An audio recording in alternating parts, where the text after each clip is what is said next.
Hai, perkenalkan nama saya Herni Pio dengan NIM 19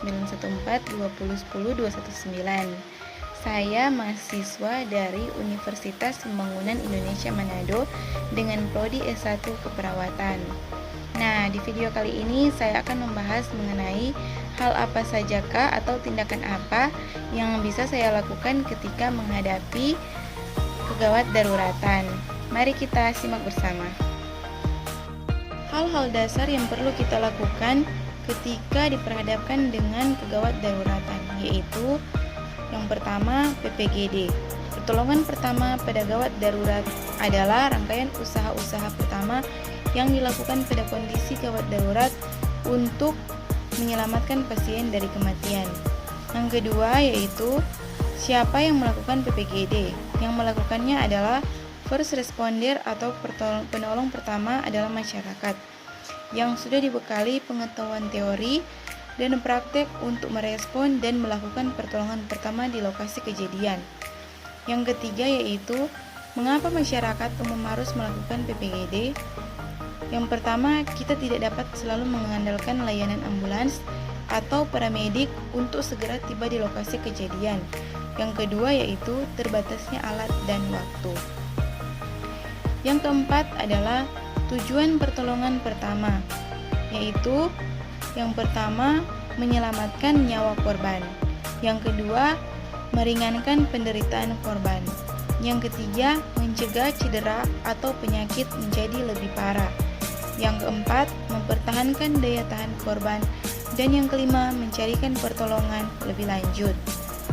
Yang kelima adalah bagaimana cara melakukan PPGD, yaitu mengikuti algoritma dasar PPGD, yaitu yang pertama ada pasien tidak sadar, yang kedua pastikan kondisi tempat pertolongan aman bagi pasien dan penolong, yang ketiga beritahukan kepada lingkungan atau Anda akan berusaha menolong, yang keempat adalah cek kesadaran pasien.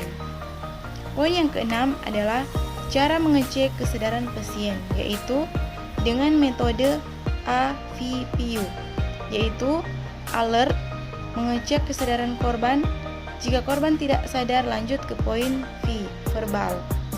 Panggil korban dengan berbicara keras di telinga korban, atau jangan menggoyang atau menyentuh pasien. Jika tidak merespon, lanjut ke poin P, pain.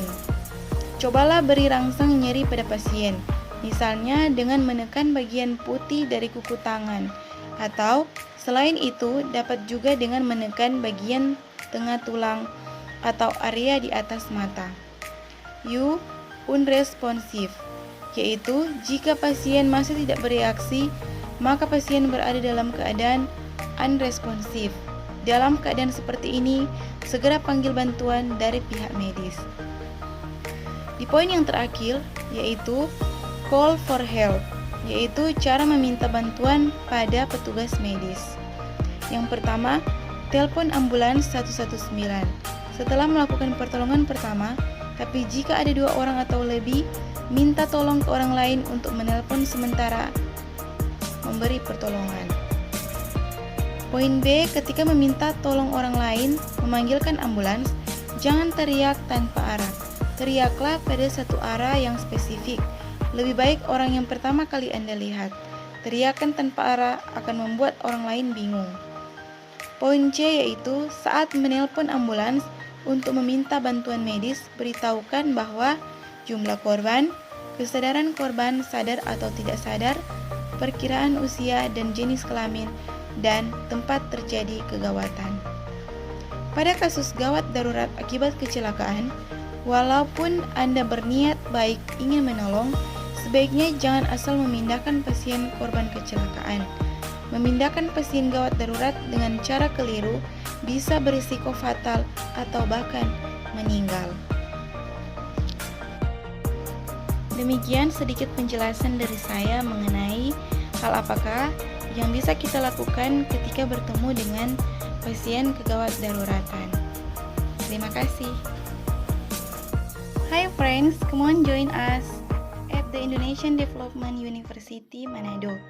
Let's study, with us with various interesting learning program, especially in the nursing program of Unpi Manado. Come on friends, let's join now.